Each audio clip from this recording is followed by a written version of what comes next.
What happens when a teacher stops grading papers and starts grading Congress instead? Today's guest didn't just talk about change, he stepped out of the classroom to join the fight. This is what it looks like when an educator decides to become the lesson.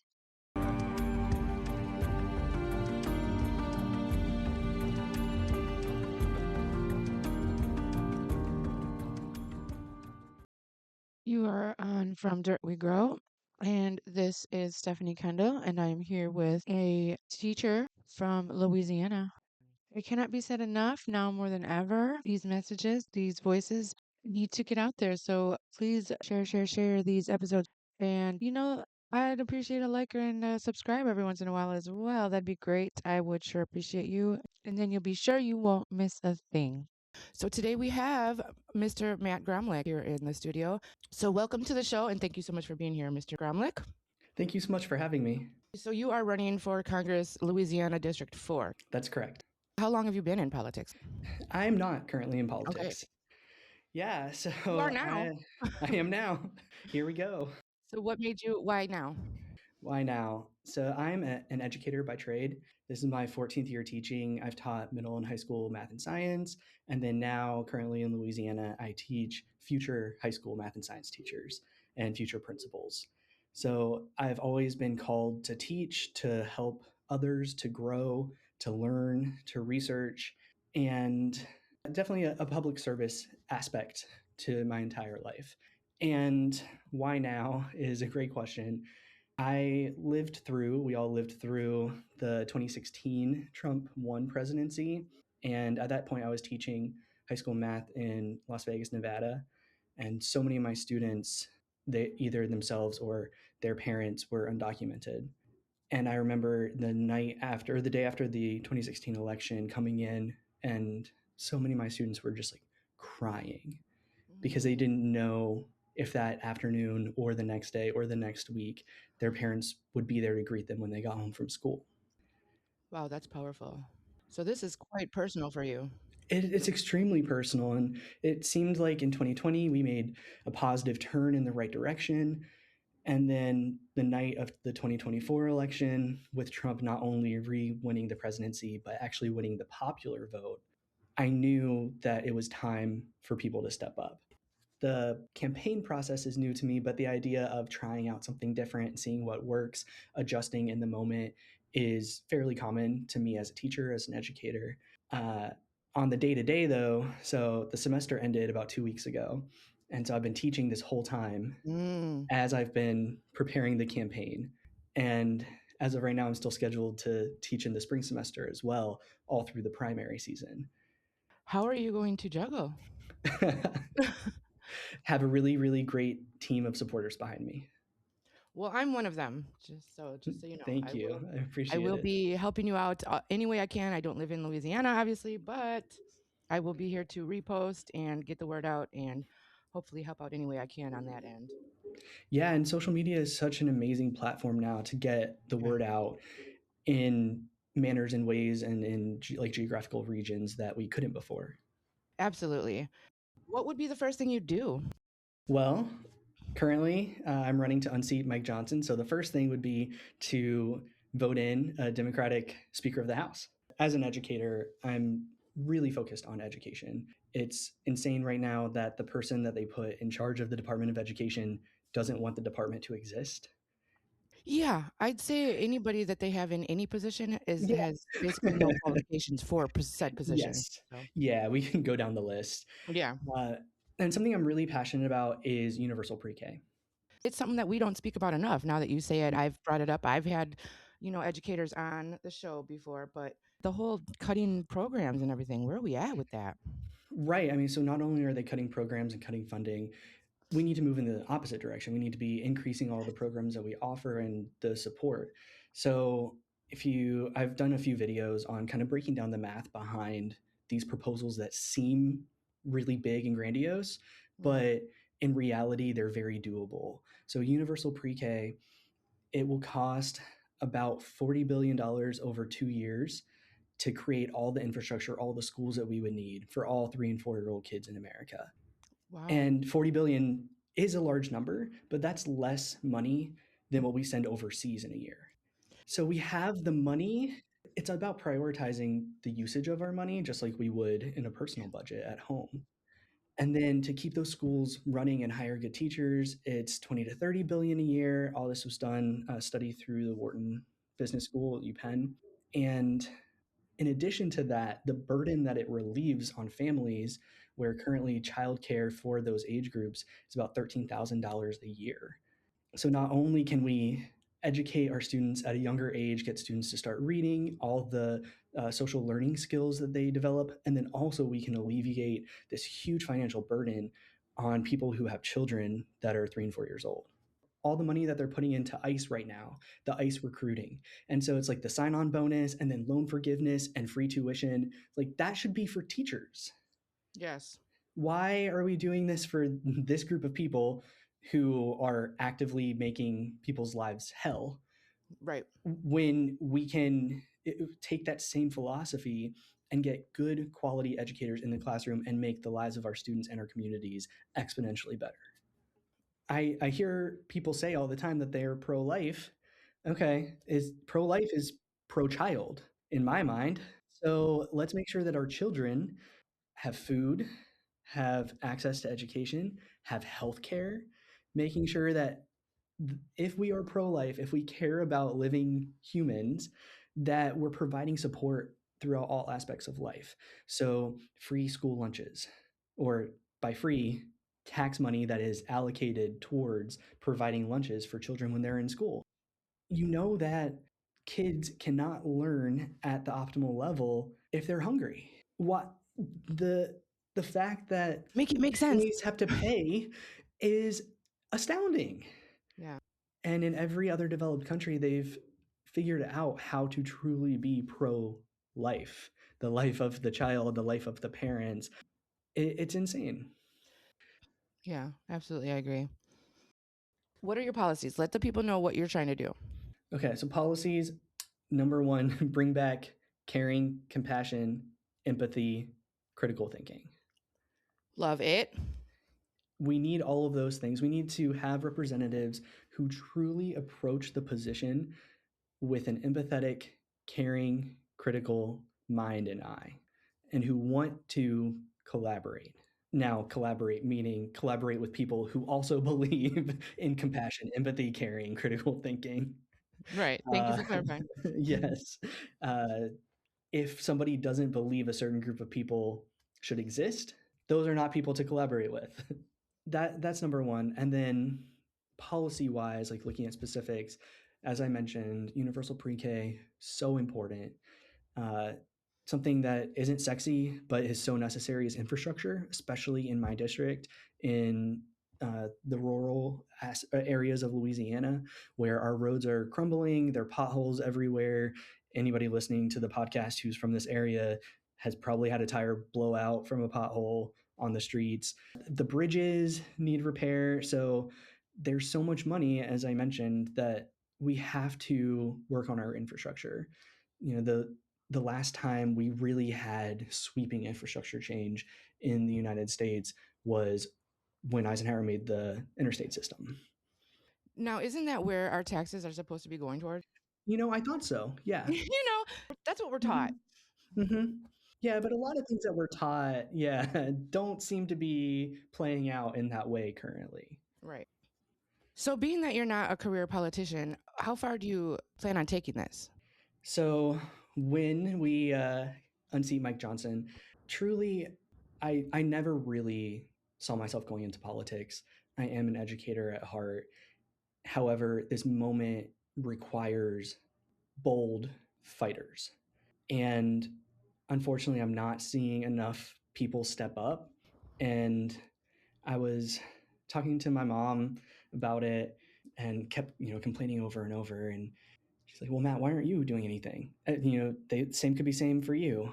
Like, you're right. Maybe I should do something. So I don't have any political aspirations beyond unseating Mike and representing my community. I think a representative is really important in our community, in every community, and it being somebody who is an average person who understands the needs of the community, how I can benefit everyone around me here in District 4 by getting into Congress, making sure that I'm on the appropriate committees in Congress and passing legislation that is truly looking at the priorities of average Americans and how we build up a better community and a better America.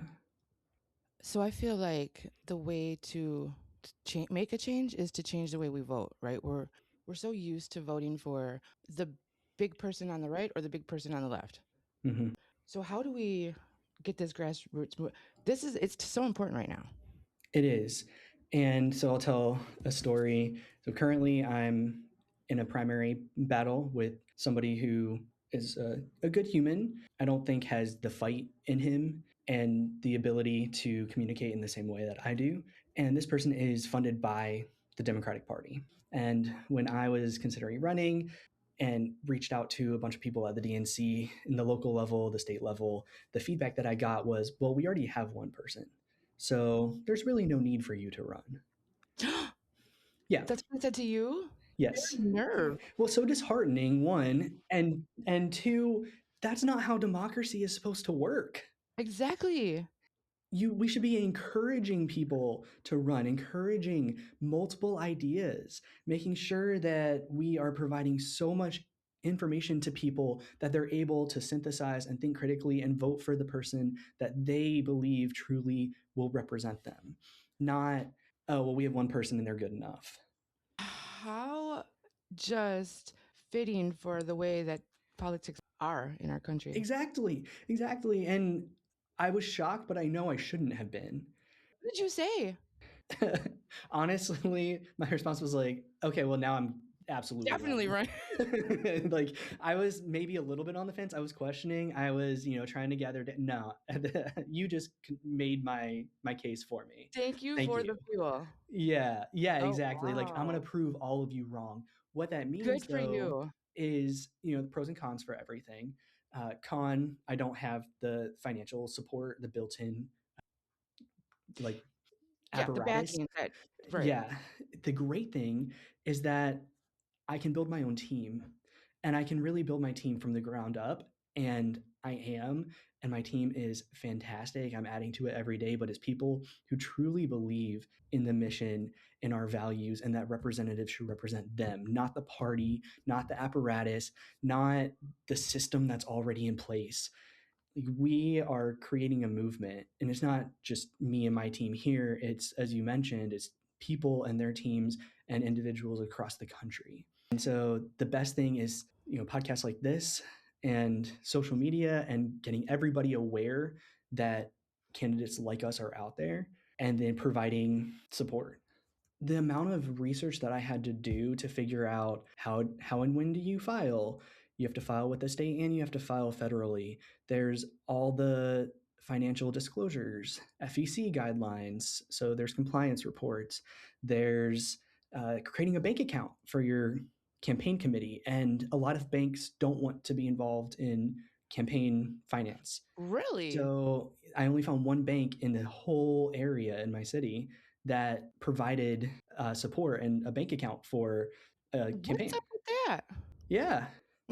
Right. So there's all this, and thankfully, I'm a researcher by trade, Yeah. and I was able, but I spent hundreds of hours just digging into all of the rules and laws and the intricacies of running. So not only is it a money issue, it's a knowledge issue, and the system is purposefully keeping qualified candidates out through the use of money and through creating these like really obscure, nebulous policies and Yeah. processes. So why are you qualified? How are you qualified? How am I qualified? As I mentioned, educational researcher. I read so much.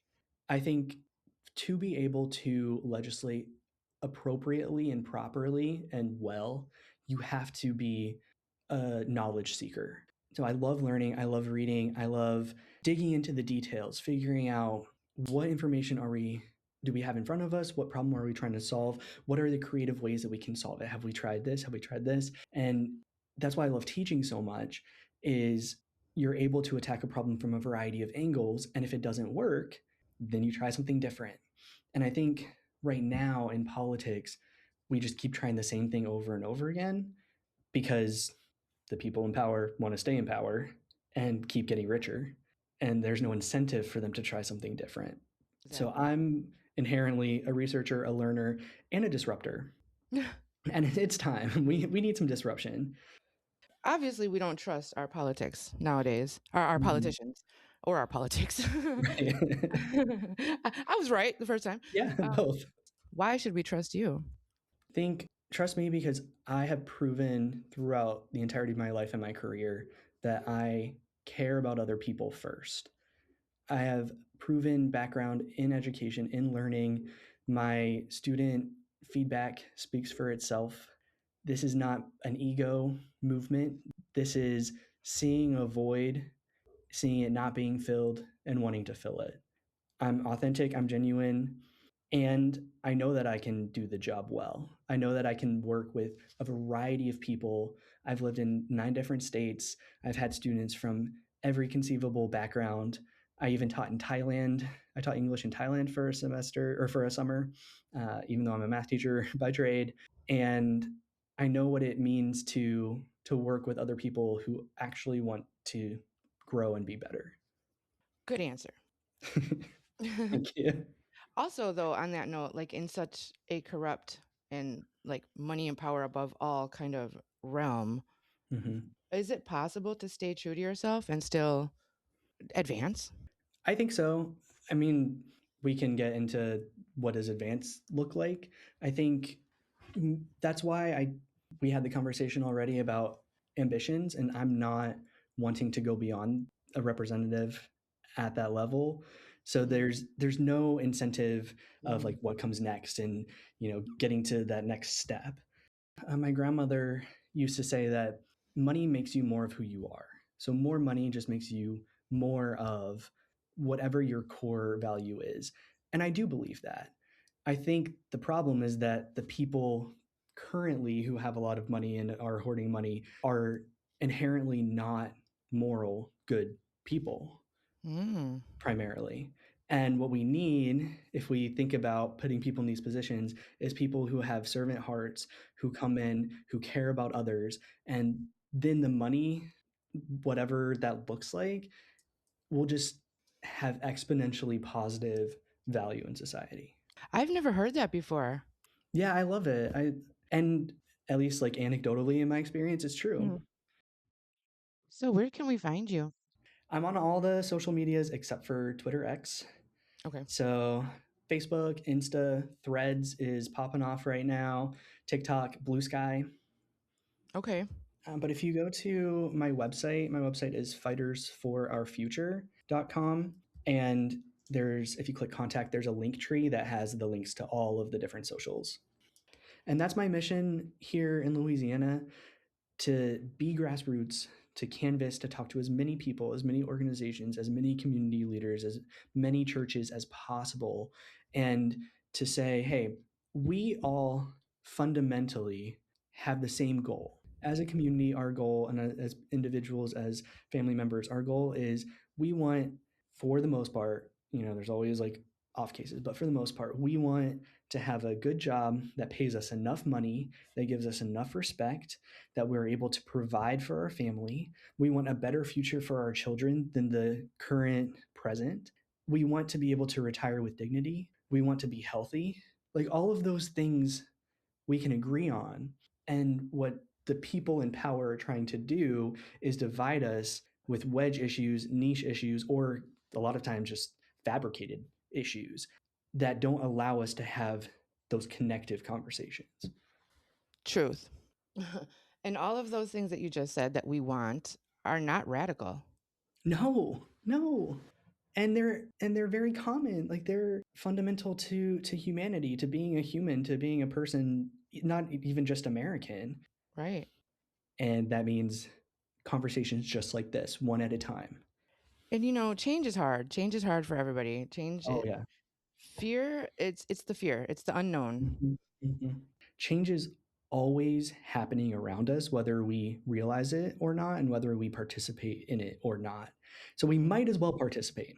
we might as well fight for and work for the change that we want, because if not, things are going to change. That is inevitable.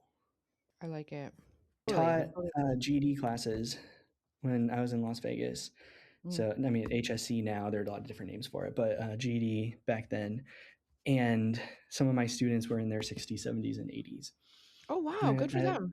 yeah, and like one of my favorite students, she was in her 80s, and she and her granddaughter were both doing the program at the same time. She's like, I'm going back because my granddaughter asked, like, well, why do I need to get my GED if you don't have yours? She's like, okay, well, let's do it. And she was like, I was afraid that I was too old.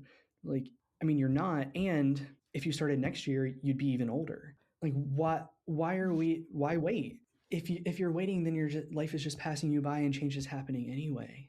So Yeah. let's do it now. Let's start now. Yeah, we can't change the past, but we can change this moment and the future. Yes, sir. With that, I want to thank you so much for being here today and for showing us how much you know that the people deserve better by changing up your life to run and to help the people. So we appreciate you. We thank you. If you are listening in Louisiana, Matt Gromlich, District 4. Mm-hmm. Every single vote matters. Every single like matters. Every follow, every donation, every support, anything that anybody can do is so beneficial to spreading the word. Yes. And I know that we can win the primary. I know that we can win the general. There are enough people here in this community that truly want a better world. It's just getting my word out there, getting us in front of the right people who are wanting to listen and have these types of conversations. And I know that we can change some hearts and minds in how they're voting. I have faith, and I honestly wish you the best of luck. And thank you, everyone, for listening. Please share this. I highly encourage you to share his social media and get this out there. Thank you, everyone. I appreciate it. We thank you, and we will see you next week right here on From Dirt We Grow. Have a good one.